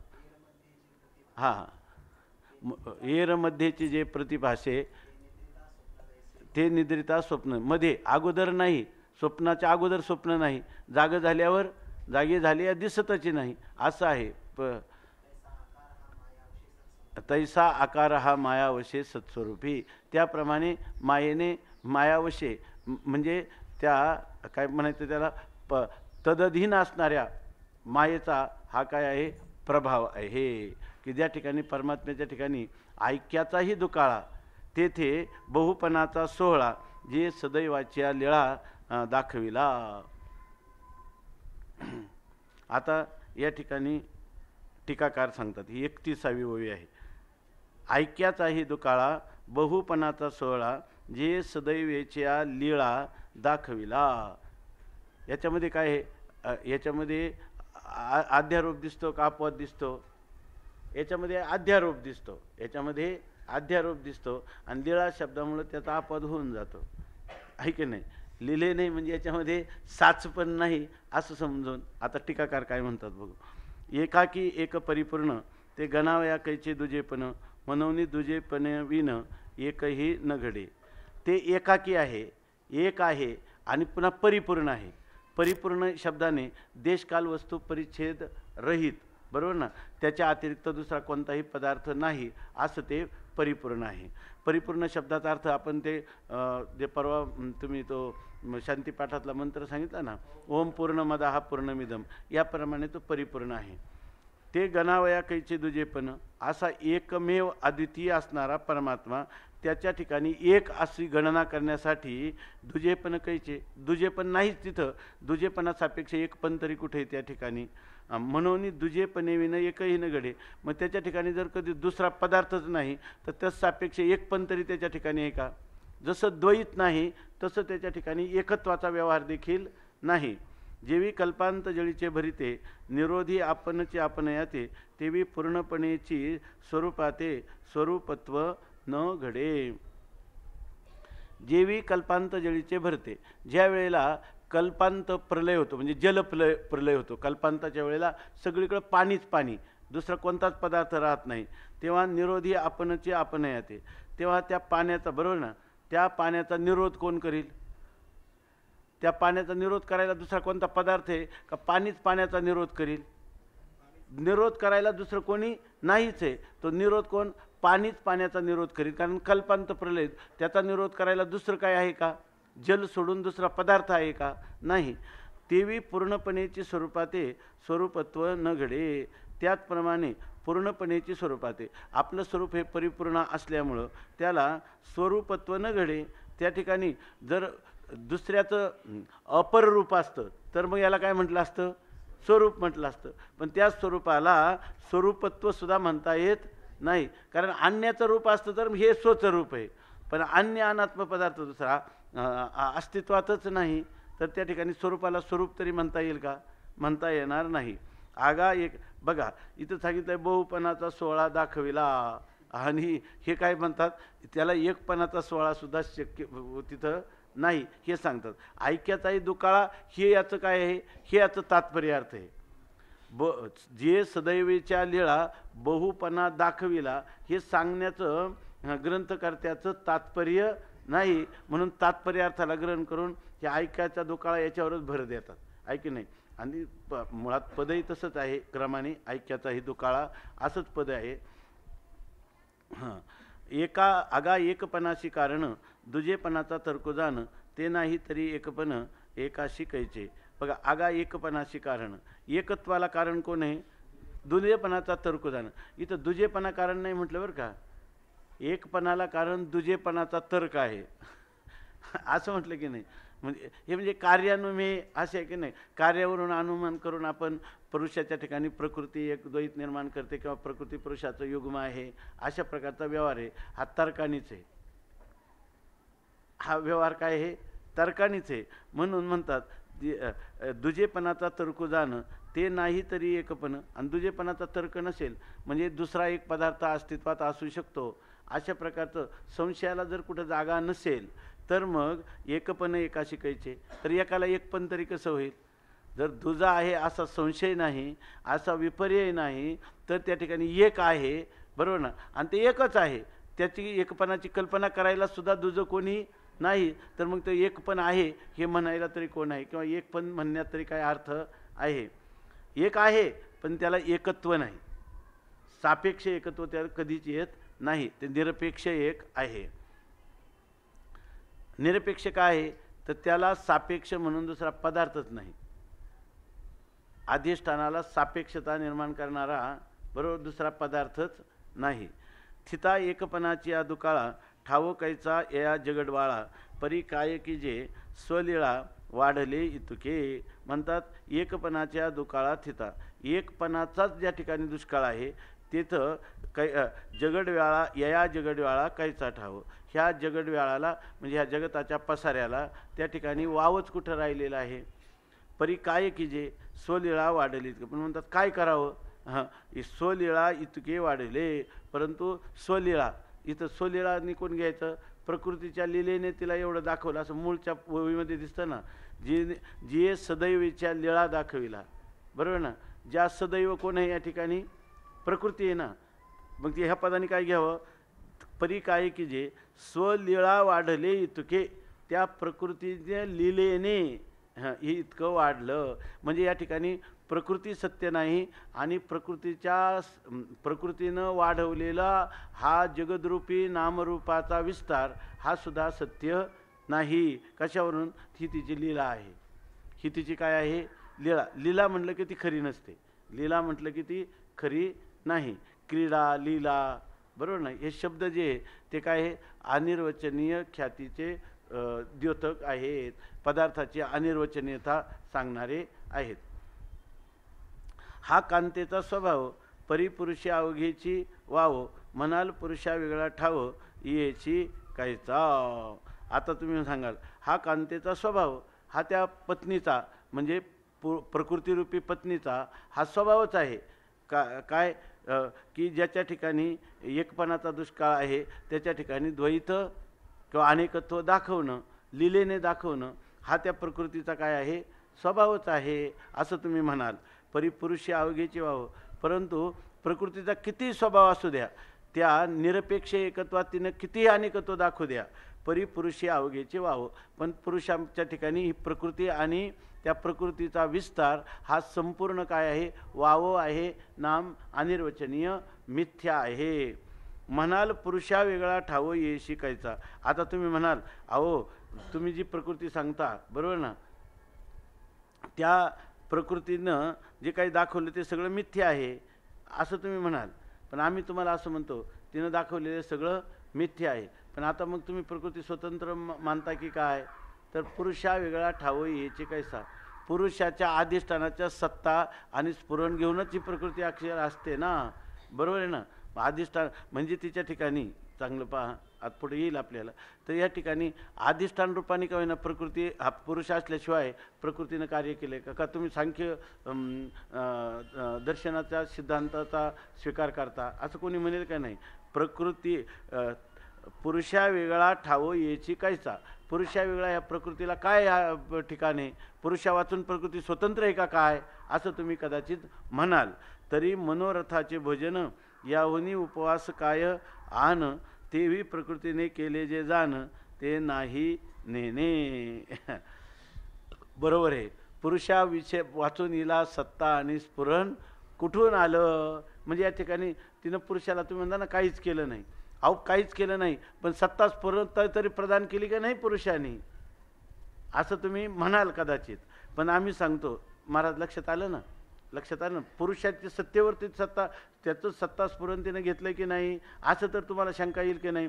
ते म्हणता प्रकृतीशी काहीच संबंध नाही, काहीच संबंध नाही. हाच संबंध आहे की नाही, बरोबर आहे की नाही. याच्यामध्ये ते स्वामी महाराज सांगायचे काही का गुले बाबांचं स्वामी महाराजांकडे हे यायचे, तर ते काय म्हणायचे की काय मला आता ते शब्द लक्षात नाही, तर ते काय सांगायचे की आपण दोघे नगर जिल्ह्यातले आहे, असं ते म्हणायचे.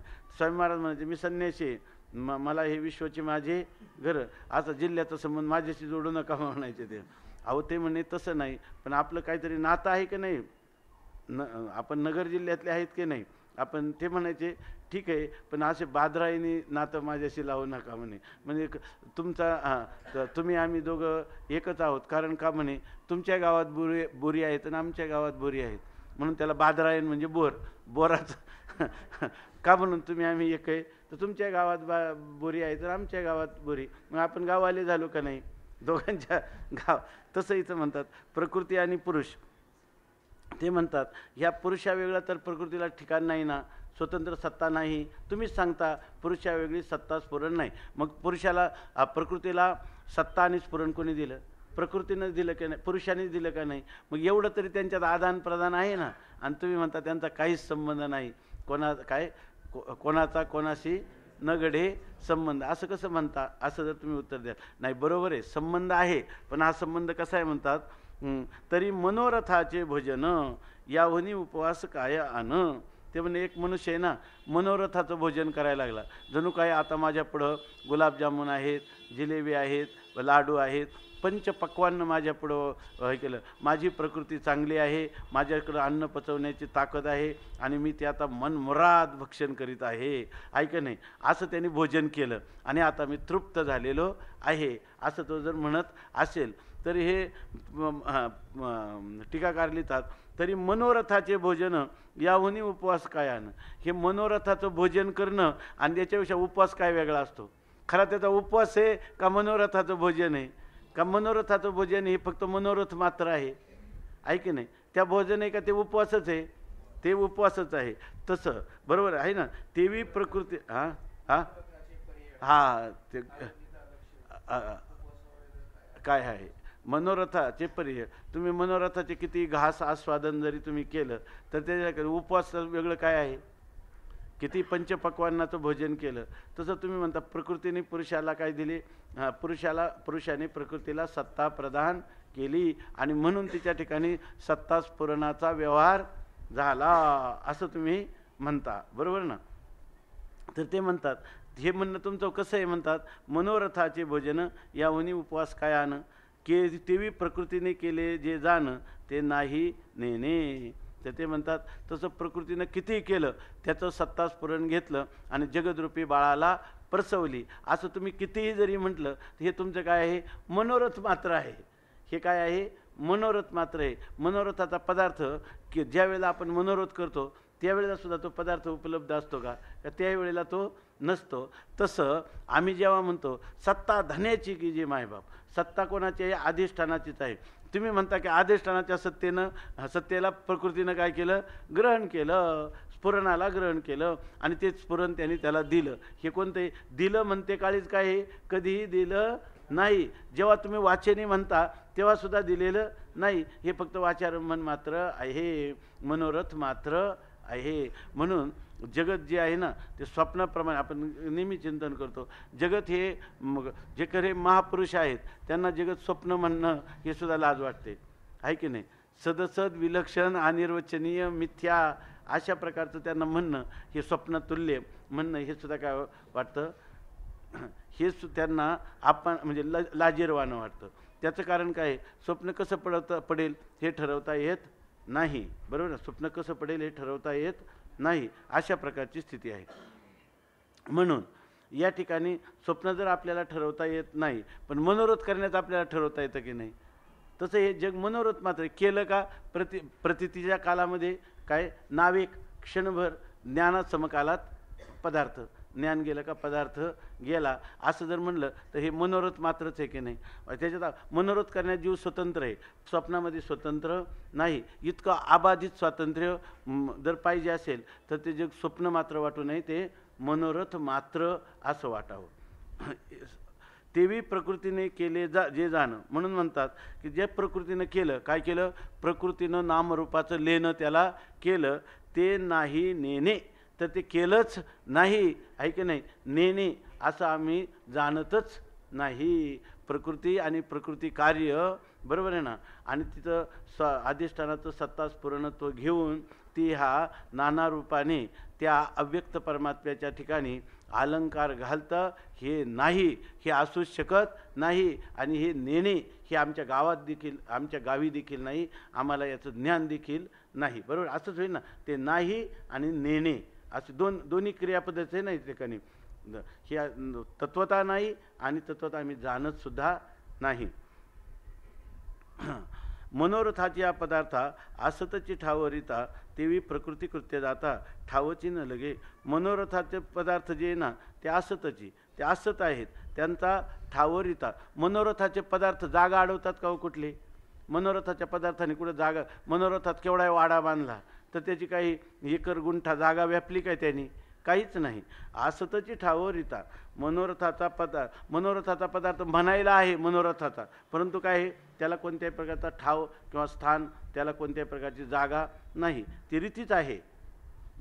तेवी प्रकृती कृत्य जाता ठावची न लगे. त्याप्रमाणे प्रकृतीचं जेवढं कृत्य आहे, म्हणजे प्रकृतीचं जेवढं कार्य आहे, त्या कार्याला ठावची न लगे, त्याला कुठंही स्थान नाही, अधिष्ठानात त्याला कुठेही जागा नाही. म्हणून पुरुषी काही नसोन वाढले उदंडची भान ते नाविक बोलिली जाण प्रकृतीची लीळा.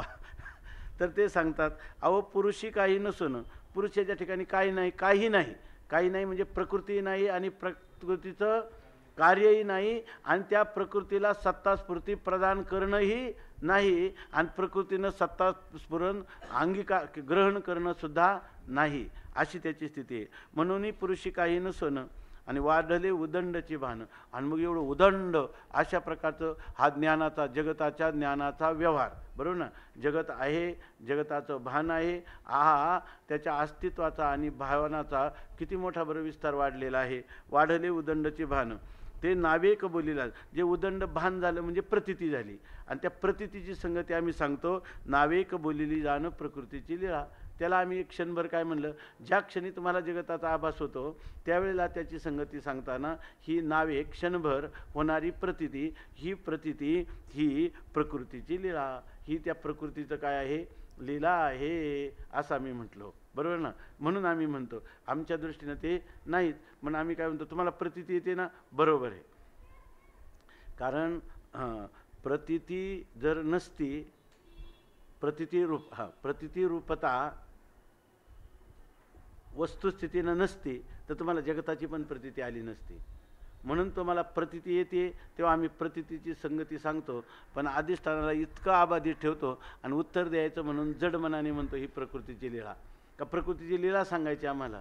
का प्रकृतीचं कार्य जगत आहे असं सांगायचं? का जगत नाही असं सांगायचं? का प्रकृती नाही अशी सांगायची? का अधिष्ठानात अत्यंताभावरूप सांगायची? का सांगायचीच नाही? आहे की नाही? इतकंच काय, बरोबर ना. हे सांगायचंच नाही. कार्यकारणता मिथ्या, ऐक, कार्यकारणता नाहीच आहे, सापेक्ष भाव नाहीच आहे, निरपेक्ष एकमेवाद्वितीय अधिष्ठानच आहे असं सांगायचं. म्हणून पुरुषी काही नसोन वाढले उदंडची भान ते नाविक बोलिली जाणं प्रकृतीची लीळा. आशंका, या ठिकाणी एक शंका घेतली आता. एकपणाशी नाही वाहो तेथे प्रकृतीशी कायचा ठावो, जे हा सावे हो प्रपंच रचिला स्वरूपी तरी वाडी नाही, स्वतंत्र तरी न घडेची पाही, तरी आसोनी कोणे ठाई जगा तेरची, जरी प्रकृतीशी सहवासू तरी कायचा पातो निर्दोषो, जगाचाही निवासो घडे केवी. एवढी शंका आहे आता. आता सांगतात एकपणाशी नाही वावो, इथं वाव आहे बरं ना. एकपणाशी नाही वाव, एकपणालाही जिथं वाव नाही असं तुमचं स्वरूप आहे ना. एकपणालाही वाव नाही, तेथे प्रकृतीशी कायचा ठाव, तिथं प्रकृतीला राहायला जागा कुठे मिळाली? ज्याला एक ऐक्याचाही दुकाळा, ज्याला एकपणाही जिथं नाही तिथं ही प्रकृतीला राहायला जागा त्याच्यामध्ये मिळालीच कशी? म्हणजे द्वैतात्मक प्रकृतीला तिथं स्थान मिळालंच कसं? जिया हा सावयव प्रपंच रचला, की जिनं हा संपूर्ण मूर्तिमान किंवा सावयव किंवा व्यक्तरूपातला नामरूपात्मक हा प्रपंच रचला कसा? स्वरूपी तरी वाडी नाही, स्वतंत्र तरी न घडीची काय. बरं, स्वरूपी तरी वाडी नाही, स्वरूपात तर तिला कोणत्याही प्रकारचं वाढ म्हणजे विस्ताराला जागाच नाही प्रकृतीला. स्वरूपच स्वरूप सगळं विस्तारलेलं आहे, निरपेक्ष व्यापक आहे. त्याच्यामध्ये त्या निरपेक्ष स्वरूपाच्या ठिकाणी प्रकृतीला तर कोणत्याही प्रकारचं वाव नाही. स्वतंत्र तरी न घडेची पाहिजे. तुम्ही म्हणा पुरुषाच्या ठिकाणी स्थान नसू द्या, पण स्वतंत्र हे प्रकृती. स्वतंत्र तरी न घडेचे पाहिजे. स्वतंत्र तर घडवू शकत नाही, कारण जडवादाचा अंगीकार होतो, तो श्रुतियुक्ती अनुभवाला विरुद्ध आहे. त्यामुळं त्या ठिकाणी न घडेची पाहिजे. त्याने अनिर्मोक्ष प्रसंग पण येतो. 5वं सूत्र काय ब्रह्मसूत्रातलं इक्षते ना शब्दम, ज्या अर्थी इक्षते असं शब्द आले ते चैतन्यवाचे आहे की नाही. अशब्दम ही काय श्रुती प्रतिपादित प्रकृती ही जगताचं स्वतंत्र कारण होऊ शकत नाही, असाच अर्थ आहे ना. इक्षतेर ना शब्दम, स्वरूपी तरी वाढी नाही, स्वतंत्र न घडेची पायी, आणि स्वतंत्रही ती कुठं होऊ शकत नाही. तरी आसोनी कोणे ठाई जगाती रचे, मग ती राहती कुठं? ना स्वतंत्र ना अधिष्ठानावर. मग ती राहती कोणाचा तरी तिला आश्रय असला पाहिजे. तर ते कोणे ठाई राहोनी, कोणत्या ठिकाणी ती राहते आणि जगाते रची. आणि ही विचित्र अशा प्रकारची विविध काय विचित्र विश्वाची रचना करते. तिथे राहते तरी कोणावर? जर परमात्म्यावर राहत नाही, स्वतंत्र सत्ता नाही, तर ती राहते कोणावर? आणि तुम्ही तर म्हणतात की तिला राहायला कुठं जागाच नाही, पण जागा तर कुठंतरी असायला पाहिजे, आहे की नाही. म्हणून म्हणतात कोणे ठाई असो न जगाते रची, जरी प्रकृतीशी सहवासू तरी कैचा पातो निर्दोषू, जगाचाही निवासू घडे केवी. प्रकृतीशी सहवासू, बरोबर. जर प्रकृतीलाही जर सहवास असेल, म्हणजे प्रकृतीला पुरुषाचा सहवास. तुम्ही म्हणाल की प्रकृती ही पुरुषाच्या बरोबर राहते, प्रकृती आणि पुरुषांचं साहचर्य आहे असं, म्हणजे प्रकृती ही पुरुषाबरोबर स्वतंत्र रीतीनं राहते. आता जरी स्वतंत्र रीतीनं करीत नसली तर पुरुषाच्या सहकार्याने करते. म्हणून पुरुष आणि प्रकृती यांचा काय आहे? सहवास आहे, म्हणजे साहचर्य आहे. असं जर म्हणाल तरी कैचा पातो निर्दोष. मग जर प्रकृती त्याच्याबरोबर राहतं, तर त्याच्याबरोबर जर तादात्म्य संबंधाने प्रकृती राहत असेल, बरोबर ना, तादात्म्य संबंधाने जर प्रकृती राहत असेल, तर अर्थात तादात्म्य संबंधाने आल्याबरोबर ते काय होईल? तो कैचा पा निर्दोष, तो परमात्मा निर्दोष कसा राहणार? प्रकृतीचा जे धर्म आहेत ते बरोबर असं जड दुःख ते त्याच्या ठिकाणी आरोपित होणार म्हणजे ते त्याला वास्तवतेने त्याच्या ठिकाणी राहणारच. तो निर्दोष कसा राहणार? जगाचाही निवासू घडे केवी. आणि जर तो परमात्मा असा जर असेल, तो जगाचाही निवासू, जर तो परमात्मा जो आहे तो संपूर्ण जगाचा काय, तो त्याला जगन्निवास म्हणतात. तो जगन्निवास असा केवी घडे, कशा प्रकाराने होईल? जगन्निवास हे त्याच्या नावाची सार्थकताही झाली पाहिजे, बरोबर ना. जगन्निवास जर प्रकृतीत सगळं प्रकृतीचा आणि जगताचा संबंध आहे आणि परमात्म्याचा नाही असं जर तुम्ही म्हटले, तर ह्या जगन्निवास नावाची सार्थकता येणार नाही. तेव्हा तिथंही सार्थकता झालं पाहिजे. जगन्निवास हे त्याच्या नावाचंही सार्थकता झालं पाहिजे, कारण ही श्रुती स्मृती प्रतिपादित त्याला नाव आहे. अशा प्रकारची शंका केली. आता ह्या शंकेचं उत्तर देतात ते उद्या पाहू. पुंडलीक वरदा हरिविठ्ठल श्री ज्ञानदेव तु श्री ज्ञानदेव तु श्री ज्ञानदेव तु श्री ज्ञानदेव तु श्री ज्ञानदेव तु श्री ज्ञानदेव तु श्री